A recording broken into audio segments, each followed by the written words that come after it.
কথা বলবে রাম নারায়ণ রাম নারায়ণ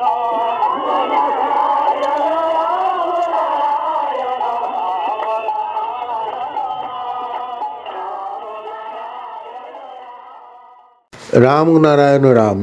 ঠাকুর শ্রী শ্রী বালক ব্রহ্মচারী মহারাজের শ্রীচরণে অনন্ত কোটি প্রণাম জানিয়ে শুরু করছি।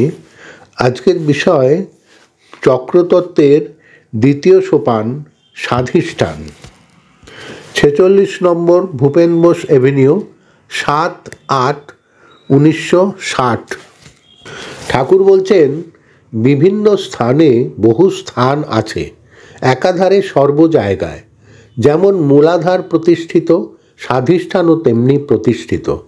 স্বাধিষ্ঠানের অবস্থা হচ্ছে বীজ যখন বপন করা হয় তার ফুটবার আগকালীন যে অবস্থা, সেই অবস্থা। এমনি করে প্রতি অঙ্গে, প্রতি রক্তকণিকাতে, প্রতি বিন্দুতে স্বাধিষ্ঠান আছে। এগুলো সারে গামার ন্যায় নামে অভিহিত। নাম যত রকমই দেওয়া যাক না কেন, সেগুলো এক একটি অর্থ বুঝে নাম দেওয়া হয়েছে। স্বাধিষ্ঠান এমন একটি জায়গা যেখানে মনকে কেন্দ্র করে মনন করলে আপনি ফুটতে থাকে। মনন করার সাথে সাথে প্রস্ফুটিত হয়। জিহ্বায় যেমন চিন্তার সাথে সাথে রস বের হয়, তেমনি স্বাধিষ্ঠানেও এক প্রকার রস আছে যা চিন্তার সাথে সাথে বহির্গত হয়। মনের যে যন্ত্র, সে যন্ত্রকে বলীয়ান করার জন্য মনের এক জাতীয় রস আছে। ভিতরে সেই রস যখন যায় তখন বলীয়ান হয়। সেখান হতে মনের সেই ফোয়ারা বা রস আরও জোরে বইতে থাকে। মন এমনি একটি বায়ু, এমনি একটি বাতাস, যা বোঝা যায়, খালি চোখে দেখা যায় না, তার চেয়েও সূক্ষ্ম বস্তু। বোঝা যায়, অনুভব করা যায়। বাতাস যেমন জোরে চালনা করা যায়, বাতাসের ন্যায় চালিয়ে যদি নেওয়া যায় তবে তত জোরে চলে। মনও এমন একটা বস্তু। এই বৈদ্যুতিক শক্তি শুধু তারে নয়, দেহের প্রতি শিরাতে, উপশিরাতে এই বৈদ্যুতিক শক্তি বয়ে চলেছে। এই বৈদ্যুতিক শক্তি যেমন তেমন চালিয়ে নেওয়া যায়। কেন্দ্রস্থলে মনকে কেন্দ্র করে আরও দ্রুত গতিতে চালিয়ে নিয়ে আরও বেশি কাজ গুছিয়ে নেওয়া চলে। সেই সমস্ত কেন্দ্র এই দেহেতে ভাগে ভাগে নানা নামে অভিহিত করেছে মাত্র। সেই মনের দ্বারাই, মনন শক্তির দ্বারা চালনা করে সেই কেন্দ্রকে মনন করে মনকে চালিত করতে হবে। যেমন বৈদ্যুতিক শক্তির দ্বারা অনেক যন্ত্রকে চালিত করে, তাতে অগ্নিস্ফুরণ হয়, তেমনি মূলাধারের দ্বারা চালিত হয়। আবার এই স্বাধিষ্ঠানের দ্বারা চালিত হয় মন। ইহা এমন একটি জায়গা, এমনি পড়ে আছে মাটির মতন। এতে যে কত সোনা! মাটির সাথে সোনা যেমন মেশানো থাকে, বোঝা যায় না। স্বাধিষ্ঠানে রয়েছে খালি জমি, অজস্র অজস্র বিন্দু বিন্দু, প্রতিটি বিন্দুতে হাজার হাজার শক্তির শক্তি। যেমন মূলাধারে আছে, তেমনি স্বাধিষ্ঠানে ফুলের রেণুর মতো বহু বহু বিন্দু আছে। এমনি বহু বহু শক্তি নিয়ে গঠিত এই স্থান। খালি চোখে দেখা যায় না, কিন্তু বোঝা যায় সর্ব অবস্থায় যখন মন বইতে থাকে। মন অহর্নিশ ব্যস্ততায় থেকে নিজস্ব সত্তার কথা বলে যাচ্ছে যে, আমার ক্ষমতা অসীম, বর্ণনাতীত।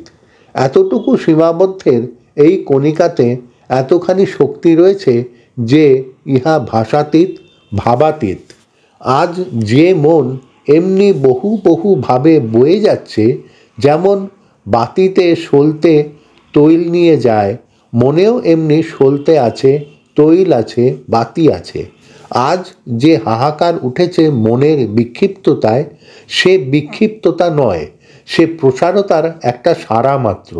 এই প্রতিষ্ঠিত মন প্রসারতার কথাই জানিয়ে দিচ্ছে। জীবজগতে যে মনের চঞ্চলতা, এটা বিক্ষিপ্ততার কথা নয়। এই ধারা বিশ্ব সৃষ্টির আদি শক্তির ধারা, যে ধারা অহর্নিশ বয়ে চলেছে, যা থেকে এই পরিদৃশ্যমান জগৎ সৃষ্টি হয়েছে।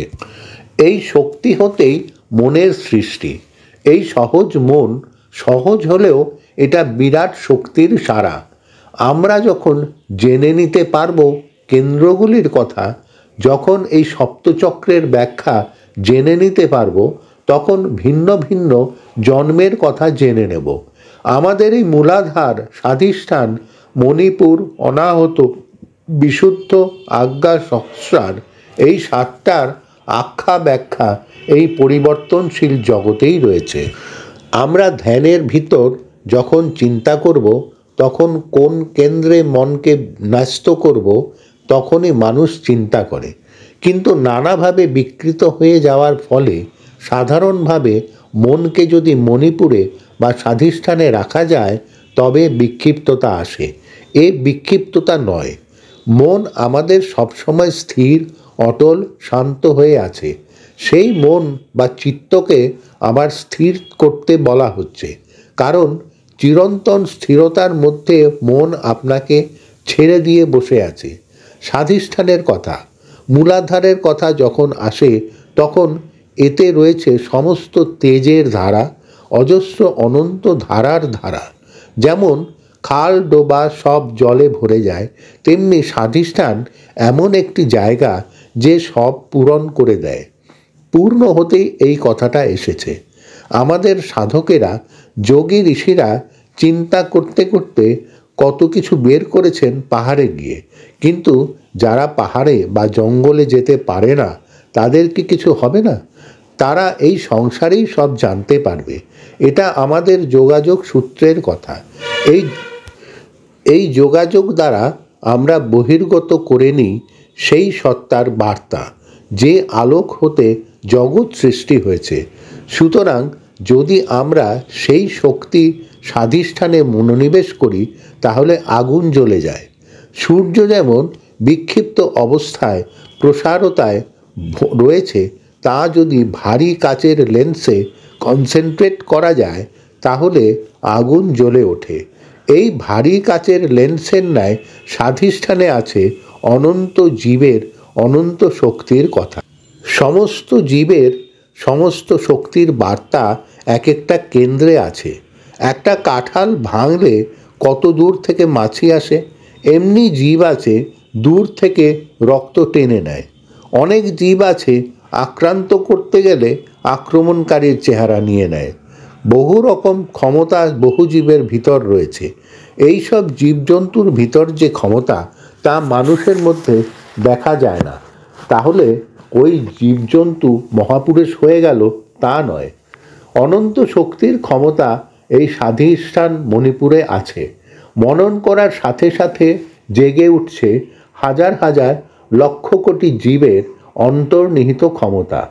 এই ক্ষমতা যদি এক ব্যক্তি আয়ত্ত করতে পারে, তবেই সে মালিক হয়ে ওঠে। সরিষা ডালায় থাকে অনেক দিন, কিন্তু পরে লাগিয়ে দিলেও গাছ হয়। তেমনি আমাদের ভিতর অনেক ক্ষমতা সুপ্ত রয়েছে। অনন্ত শক্তির ক্ষমতা একটি জায়গায় মনন করার সাথে সাথে ফুটে বার হয়। সমস্ত শক্তি পুঞ্জীভূত হয়ে আছে। আমাদের কত জিনিস আছে এমনিতে বোঝা যায় না। সর্ব অবস্থায় স্বাধিষ্ঠানের কথা রয়েছে। অনাহতে বিশুদ্ধে একই ক্ষমতা আছে। প্রতি মুহূর্তে সেগুলো জানা দরকার। আমাদের বুঝতে হবে আমরা এক বিরাট জ্ঞানের ভাণ্ডারে রয়েছি। এই জ্ঞানের ভাণ্ডারে যারা আছে, তারাই জ্ঞানী, তারাই গুণী। শুধু মানুষই গুণী নয়, সমস্ত জীবলোক সেই গুণে প্রতিষ্ঠিত। চর্চা হয়নি বলে ফুটতে পারেনি। সহজ কথাতে, সহজ ভাবেতে, সহজ দৃষ্টান্তে আমরা চক্রে রয়েছি। আমরা যদি ভাবি কিছুই করব না, কোনো কিছুই করব না, তাতেও যোগ বা ধ্যানের কাজ হয়ে যাবে। কারণ দিনরাত যদি ভাবি আমি অনাহতে মন বসাবো না, বিশুদ্ধে মন বসাবো না, তবে তাতেই যোগ হয়ে যাবে। কারণ একাগ্রতা এমনই একটি জিনিস। দেখা যাবে সূর্য উঠছে, জ্ঞান সূর্যের ধারা আপনি প্রস্ফুটিত হচ্ছে। মন এমনি একটি বস্তু যে তাকে বাতাসে রেখে দাও, বাতাস খায়, চন্দ্রে রাখো, পৃথিবীতে রাখো, ডাটা খেতে রাখো, দেখবে ওর মতো ধনী কেউ নেই। তোমাদের ভিতর সেই ধনীর বাসা। এই পট, পিওটি পট এ বসে সে বসে আছে। মননের দ্বারা ডাটা নিয়ে এসেছো, মননের দ্বারা ডাটা পুঁতেছ, মননের দ্বারা ডাটা রান্না করেছ। মন যখন জিহ্বাতে বলল স্বাদ বুঝে নাও। ডাটা, কুমড়ো, মাছ, মাংস পেটে রেখে মন চলল তার অন্য কাজে। এক মনন শক্তির দ্বারা, তার নিজস্ব শক্তির দ্বারা তাকে খাটিয়ে সে চলল মহাশূন্যে।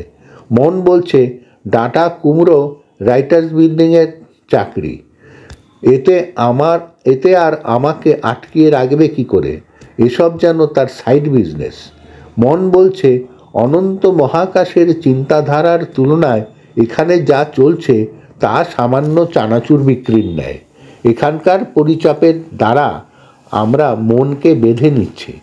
আমরা সংসার করব, যেন আর কিছু করব না। এখানে ঘর করব, কর্তব্য করব। এইভাবে মন বসে বসে হাই হুতাশ করছে, বলছে আমাকে যেভাবে খাটাচ্ছ আমি সেইভাবে আছি। দুঃখ করছে, টাকা যেমন কারো নয়, যে যখন ব্যয় করে তারই। টাকা যার কাছে থাকে তার কথাই বলে। মন বলছে তোমাদের ধ্যানের কথা ঠিক বলছে, আবার বলছে মন আমি এগিয়ে যাব। ভেসে যাচ্ছে মন মহাশূন্যে, তোমাদের কথা শুনছে না। আজ আমরা স্বাধিষ্ঠানে বসে এক একটি চক্রের চিন্তাধারায় ভাবছি এখানে শান্তি আছে, কিন্তু শান্তির ভাণ্ডার ফুটো, কাজেই সংসার কোনো কিছুর দ্বারা ভরছে না। স্বাধিষ্ঠান হচ্ছে এমনি একটি আফসোসের জায়গা। এই আফসোসের ধ্যান দিনরাত করছি, আবার আরেকজনকে জানিয়েও দিচ্ছি।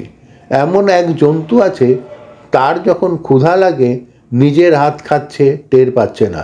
তারপর যখন ব্যথা পাচ্ছে তখন মনে হচ্ছে কে যেন পেছন থেকে আক্রান্ত করেছে তাকে, তখন নিজের ঠ্যাং নিজেই খাচ্ছে। তারপর যখন দৌড় দেয় দেখে 3 ঠ্যাং, একটা ঠ্যাং নেই।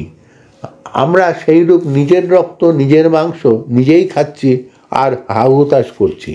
আমরা এগিয়ে যেতে পারছি না। আজ আমাদের ডানা ভারী হয়ে যাওয়াতে আমরা মুক্ত আকাশে উঠতে পারি না। স্বাধিষ্ঠানের মুক্তাকাশের গান না গেয়ে পিঞ্জরের গান গাইছি। আজ মুক্ত জায়গায় বসে পিঞ্জরের কথাই বলছি। হাসির ভিতর সুর আছে, কান্নার ভিতর সুর আছে, কথার ভিতর তাল আছে, গতিবিধির উপর তাল আছে, সুর আছে। সারে গা মাই থাক আর ইংরেজিই থাক বা চাইনিজ কথা চুংচাং থাক, জানিয়ে দিচ্ছে সেই সুরের কথা। এটা হচ্ছে প্রকৃতির প্রকৃত সুরের কথা। শোকাচ্ছন্ন হলে আমরা কাঁদছি, তাতে কি সুর নেই? একই হরির নামে সুর আছে, আর একটি হরির নামে কানে আঙুল দিচ্ছে। সুরের গুণই এইরকম। রাম রাম বিতৃষ্ণা, আবার রাম রাম শান্তি আনন্দ। একই নামে বহু সুরে বহুভাবে আমরা সুরকে ব্যবহার করছি। স্বাধিষ্ঠানে এমন একটি সুর আছে, আমরা সেই শোকের সুর ব্যবহার করে যাচ্ছি। এই মহাশূন্যের মহাগ্নির কাছে আমরা এমন একটি মহাশ্মশানে এমন করে মনন করে বসেছি যে জানতে পারছি সব সময় এই সুরকে। এই যে সুর, এই স্বাধিষ্ঠান এমন একটি জায়গা যেখানে আমরা ভাবছি পরিবেশের পরিচাপে আকৃষ্ট হয়ে বিভ্রান্ত হয়ে পড়েছি। আমাদের স্বাধিষ্ঠানের ভিতরে এই যে না হওয়া, এই যে অনুশোচনা, স্বাধিষ্ঠানের ভিতর যাহাই করি না কেন এতে অসুবিধা হবে না। জাহাজে থেকে জাহাজের উপর খেলাধুলা যা কিছু করছে বলেই কি জাহাজ চলবে না? সব কিছু নিয়েই জাহাজ চলে। স্বাধিষ্ঠান এমনি একটি জাহাজ, যার উপর আমরা যা ইচ্ছে করছি, বিরাট জাহাজে আছি, সে ঠিক পৌঁছে দিচ্ছে। টাইটানিক এত বড় জাহাজ, মনে হয় ছোট একটি গ্রাম। এমন একটি জাহাজ যেখানে হাট বাজার, খেলাধুলা, বিবাহ ইত্যাদি চলছে। যেমন স্বাধিষ্ঠানের থেকে সব কিছু করছি, জাহাজে যে আছি বুঝতে পারি না, তেমনি স্বাধিষ্ঠানে যে আছি তা বুঝতে পারি না। এই স্বাধিষ্ঠান মণিপুরে থেকে আবার বলছি, এই স্বাধিষ্ঠান মূলাধারে থেকে আমরা আজ্ঞাচক্রের সহস্রারের মহার্ণবে দোলায়মান হয়ে দুলে দুলে চলেছি। রাধাকৃষ্ণ প্রকৃতি পুরুষ, এইভাবে আমরা চলছি। সুতরাং আমরা প্রত্যেকেই রাধাকৃষ্ণ হয়ে আছি। রাধাকৃষ্ণ একই শক্তির মিলিত ধারার ধারা। এই ধারার ধরাই হচ্ছে পৃথিবী। এই কৃষ্ণের কথা, কৃষ্ণ হচ্ছে বর্ণাতীত। সেই ভাবাতীতের বর্ণনাতীতের দোলনায় আমরা দুলছি। পৃথিবীও দোলনায় দুলছে। কোনো দড়ি আছে? আছে দুই দড়ি, আকর্ষণ আর বিকর্ষণ। এক একটি হাজার শিকল দড়ির কাজ করিয়ে নিচ্ছে। চুম্বক যেমন দড়িবিহীন হয়ে টেনে নেয়, তেমনি আকর্ষণ বিকর্ষণের ভিতর দিয়ে ব্যবধানের ভিতরে থেকেও এই মহাশক্তির কথা জানিয়ে দিচ্ছে এই প্রকৃতি পুরুষ রাধা এবং কৃষ্ণ। আমরা স্বাধিষ্ঠানের দোলনায় দুলছি। সমস্ত গ্রহ উপগ্রহ শূন্য গহ্বরকে পূর্ণ করার জন্য এগিয়ে যাচ্ছে। শূন্য থেকে যাহা বহির্গত হয় সে সেই কথাই বলবে। পৃথিবী অহর্নিশ বৈশাখ জ্যৈষ্ঠ শীত গ্রীষ্মে ঋতু পরিবর্তন করে শূন্যকে পূরণ করার জন্য বয়ে যাচ্ছে। আমরাও ঠিক সেই রূপ কাম ক্রোধ লোভ শোক দুঃখ আঘাত প্রতিঘাতে শীত গ্রীষ্মের ন্যায় চলছি। পৃথিবীতে যেমন একাধারে মরুভূমি একাধারে বরফ, তেমনি আমাদের একাধারে ক্রোধ, একাধারে কাম, একাধারে লোভ, একাধারে বৃত্তির নিবৃত্তি। এইভাবে ডিগ্রির পর ডিগ্রি উঠছে। আমাদের দেহের ভিতরই এমন গ্ল্যান্ডস আছে যাতে 100 ডিগ্রি জ্বলছে। সেই শিখা, সেই অগ্নি সূর্যে আছে। একাধারে আমাদের ভিতর ঠান্ডা শীত আছে, আমরা উপলব্ধি করছি। শীত গ্রীষ্ম বোধ যাদের আছে তারাই এই শক্তির সঙ্গে কোলাকুলি করছে। তাদের ভিতর সেই শক্তি বিদ্যমান আছে বলেই জানতে পারছে। আমাদের এই দেহক্ষেত্রে এক একটি ব্যক্তি জীবন এক একটি গ্রহ উপগ্রহ হয়ে রয়েছে। সুতরাং একটারই সব শক্তির সমন্বয়ের শক্তি এমনভাবে বিকাশ হয়ে যাচ্ছে। স্বাধিষ্ঠানের দোলনায় দুলে দুলে মহাশূন্যের দিকে এগিয়ে যাচ্ছে। ঘুরতে ঘুরতে সেখানে পৌঁছতে কোটি কোটি বছর লাগতে পারে, কিন্তু সেই গতির সঙ্গে যদি গতি মিলিয়ে নিতে পারে তবেই জ্বলে ওঠে। ঘর্ষণে ঘর্ষণে যে বৈদ্যুতিক শক্তি, সেটাই আলো। আলোর গতি আর মনের গতির যখন সংঘর্ষ হয় আরও বেশি এগিয়ে যেতে থাকে। এই গতি দ্রুত গতিতে এমনভাবে যেতে আরম্ভ করে যে গন্তব্যস্থানে শীঘ্র শীঘ্র পৌঁছানো যায়। সংসারে নানা কাজে যে এই দোলনায় দুলছি রয়েছি তা ভাবতে হবে। আমরা যে দোলনায় আছি এ কথাটা মনে রাখলেই সব হয়ে যাবে। আমরা কোনো কাজই করব না, যেন নিশ্চিন্ত হয়ে আছি। আমি সেইভাবেই আনিয়ে দিতে চাই। আমরা ঠিক সেইখানে পৌঁছাবো। এই কথাটা যখন মনে প্রাণে দেহের অণু পরমাণুতে প্রতিষ্ঠিত হবে, তখন সেই নাদ ব্রহ্মের কথা গুরু গম্ভীর নাদের সাথে গভীর নিনাদে ঝঙ্কার ধ্বনি দিয়ে উঠবে। আমরা কাজ করব, হইচই করব, তবু তখন মহাশক্তির ধ্যানের সহিত নিনাদ জেগে উঠবে শঙ্খধ্বনির ন্যায়। আমরা জাগিয়ে তুলি সেই জিনিস যা জেগে আছে। সেই কথাটা সহজ হলেও আমি সেই কথাটাই সকলের কাছে শোনাতে চাই। এই ধ্বনিকে জাগাবার জন্য মন ধ্বনিপাত্রকে জাগাতে চায়। হে মুনি ঋষিগণ, দেখো, জানো যে যেখানেই আছো, আমাদের এমন একটি অবস্থা, সেই নিশ্চিন্ত অবস্থা। মন এমন একটি অবস্থা যে যখন কেন্দ্র করবে তখনই ফুটে উঠবে।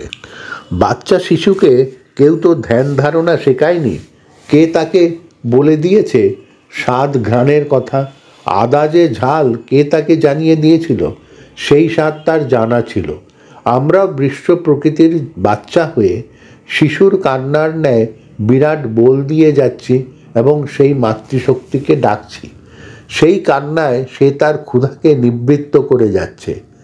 আমাদের সেই বিরাট শক্তির ধারাতে ধারাতে জানিয়ে দিচ্ছে যাহা ছিল জানা যখন রক্তকণিকায়, খাদ্যে, বাতাসে, বীর্যকীটে, অনুপরমাণুতে হয়েছিলাম, তারপর ভূমিষ্ঠ হলাম। ভূমিষ্ঠ হওয়ার সাথে সাথে সাত জানলাম না, আগেই জানা ছিল।